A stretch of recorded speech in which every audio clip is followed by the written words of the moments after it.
ছাদ বাগানে সবাইকে স্বাগতম।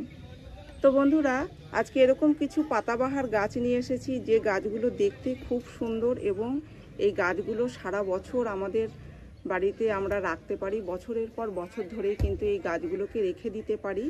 কিভাবে এই গাছের যত্ন করতে হবে যাতে করে গাছের গ্রোথ খুব সুন্দর হয় এবং সারা বছর বেঁচে থাকে। তো দেখুন, এখানে যে বেশ কিছু প্রজাতির গাছ রয়েছে, যেরকম এই একটি প্রজাতি রয়েছে, এই একটি প্রজাতি রয়েছে। দেখুন, প্রত্যেকটার এরকম পাতার নিচে পার্পেল কালার আর এটার যেরকম ওপরে গোল্ডেন কালার। তো এইভাবে কিন্তু প্রত্যেকটাই দেখুন, এর একটু পাতাটা আলাদা, কিন্তু এই যে উল্টো পিঠে এরকম পার্পেল কালার। তো খুব সুন্দর এই পাতাবাহার গাছ। এটা যেরকম ওপরটা সবুজ, এই যে নিচে পার্পেল কালার। আরও একটি প্রজাতি রয়েছে, দেখুন এই প্রজাতিটা বেশ বড় হয়েছে।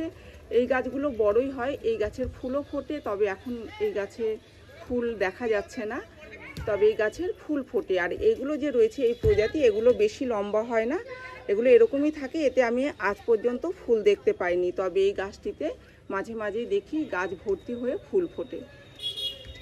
এই দেখুন, এর গোড়া থেকে এরকম চারা বের হয়ে যায়, তবে এর চারাগুলো খুব কম দেয়। এই যে আরও একটি ছোট দেখা যাচ্ছে, গোড়ায় চারা কম বের হয়, তবে এই গাছগুলোর গ্রোথ খুব ভালো। এগুলোর চারা খুব সহজেই বের হয়, এগুলো সাইজে ছোট কিন্তু অসংখ্য চারা দেয়। এর গোড়া থেকে একটি বসালে কিন্তু অসংখ্য চারা বের হয়ে যায়। এখানে দেখুন, এই যে সমস্ত চারা এই যে দেখা যাচ্ছে, এইভাবেই চারা বের হয়ে যায়। এখানে টেবিল কামিনীর কিছু কাটিং আমি বেশ 7-8 দিন ধরে বসিয়ে রেখেছি, তো মনে হচ্ছে গাছগুলো হয়ে যাবে। তো টেবিল কামিনী নিয়ে যদি কারো কোনো প্রশ্ন থেকে থাকে আমাকে জানাবেন, আমি এরপরে টেবিল কামিনী নিয়ে একটা ভিডিও দেব। কারণ অনেকেরই গাছের পাতা হলুদ হয়ে ঝরে যাচ্ছে, কেন ঝরে যাচ্ছে, কেন খারাপ হয়ে যাচ্ছে, এই গাছের কাটিং থেকে কত সহজেই গাছ করা যায়, সমস্ত বিষয় নিয়ে আবার একটি টেবিল কামিনীর ওপরে আমি একটা ভিডিও শেয়ার করব। তো এইদিকে দেখুন, আরও যে এই যে বসিয়েছিলাম একটি, তো এখান থেকেও কিন্তু এরকম অসংখ্য চারা বের হচ্ছে। আর এইভাবে খুব কম সময়ের মধ্যে টব ভর্তি হয়ে যাবে। তবে এই গাছের একটি ধরুন এরকম কাটিং নিয়ে যদি আপনারা বসান, তাহলে একটি থেকে অনেক হয়ে যাবে। শীতকালটা বাদ দিয়ে আপনারা যে কোনো সময়তে এই গাছের কাটিং বসাতে পারেন।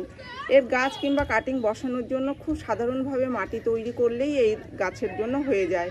যেরকম মাটির সাথে কিছুটা বালি আর কিছুটা জৈব সার মিশিয়েই এই গাছগুলোকে বসিয়ে দিতে হবে, তাহলেই দেখবেন কত সুন্দর গ্রো করছে।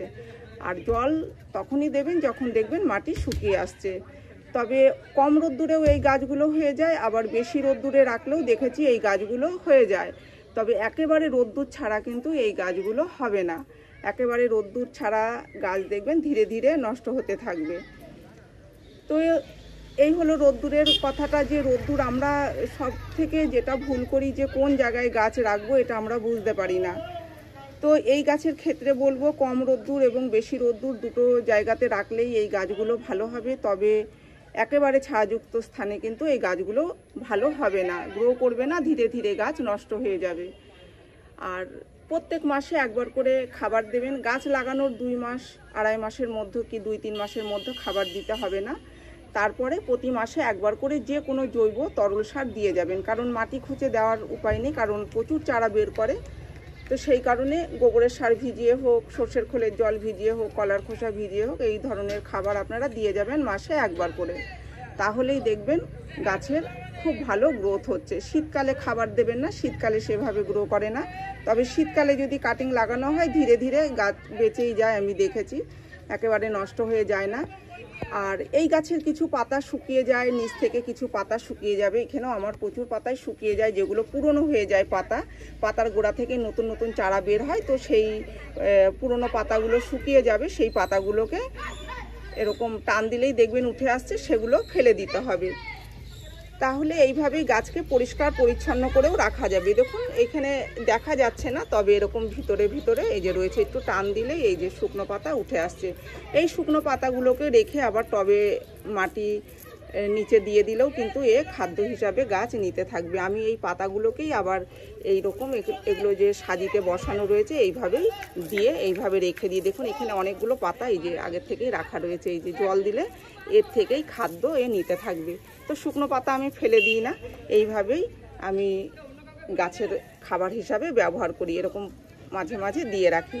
এইখানে দেওয়া যাবে না, এখানে দেওয়ার জায়গা নেই, দিলে উপরে উপরে থাকবে। যখন দেখা যাবে অনেক হয়ে যাচ্ছে এরকম, তখন এই গাছের থেকেই পাতাগুলো ছিঁড়ে আবার এই টবের মধ্যে দিয়ে দিলেই এর থেকে খাবার নিতে শুরু করে গাছ। তো এইভাবে একটু যত্ন করবেন। রোদ্দুরের কথা বলেছি, জলের কথা বলেছি, খাবার কিভাবে দিতে হবে সে কথাও বলে দিয়েছি। তো খুব সহজেই গাছ হয়ে যায়। কাটিং থেকে আপনারা গাছ করুন, দেখবেন কত সুন্দর হচ্ছে। কোথা থেকেও যদি একটি কাটিং পান নিয়ে এসে বসান, দেখবেন সুন্দর গাছ হয়ে যাচ্ছে।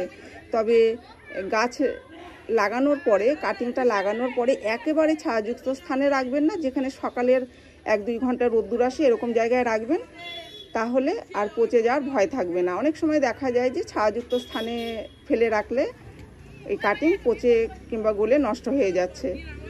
তারপরে যখন শিকড় পুরোপুরি চলে আসবে, একটু ধীরে ধীরে বেশি রোদ্দুরে বের করে দিতে পারেন। তো এইভাবে গাছের যত্ন করুন আর সারা বছর এই গাছকে টিকিয়ে রাখুন। খুব সুন্দর পাতার গাছ, এই গাছ দেখলে ফুলের অভাব মনে হয় না। আর গাছকে সাজিয়ে রাখলে সুন্দর করে সত্যি খুব সুন্দর একটা লুক দেয়। সেটা আপনারা বারান্দাতেও রাখতে পারেন, ছাদেও রাখতে পারেন, যেখানেই রাখবেন সেখানেই কিন্তু এর একটা অসাধারণ লুক তৈরি করে। তো এই ছিল আজকের ভিডিওটি আমি এখানেই শেষ করছি। যদি ভিডিও ভালো লেগে থাকে তাহলে একটি লাইক করবেন, কমেন্ট করে জানাবেন আর চ্যানেলটিকে সাবস্ক্রাইব করবেন। আপনারা গাছ লাগান, ভালো থাকুন, সুস্থ থাকুন। দেখা হবে পরের ভিডিওতে।